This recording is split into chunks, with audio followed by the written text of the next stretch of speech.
बीड शहरानजीक असणाऱ्या घोडका राजुरी फाटा इथं एक मन हेलावून टाकणारी घटना घडली आहे। इथं पहाटे व्यायामासाठी गेलेल्या 3 तरुणांना भरधाव बसनं चिरडलंय। या अपघातात 3 जणांचा जागीच मृत्यू झालाय।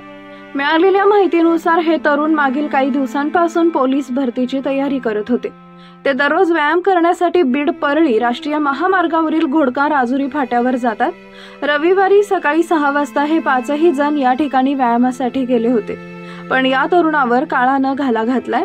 बस क्रमांक MH14BT 1473 या बसनं तिघांना चिरडलंय। हा अपघात एवढा भीषण होता की रस्त्यावर रक्तमांसाचा सडा पडला।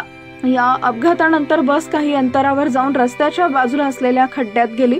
या अपघातामुळे घोडका राजुरी गावावर शोककळा पसरली आहे। या घटनेची माहिती पोलिसांना देण्यात आली आहे। पोलीस पुढील कारवाई करत आहेत। हा नेमका अपघात कशामुळे घडला, बस चालक दारूच्या नशेत होता का, याचा सविस्तर तपास पोलीस करत आहेत।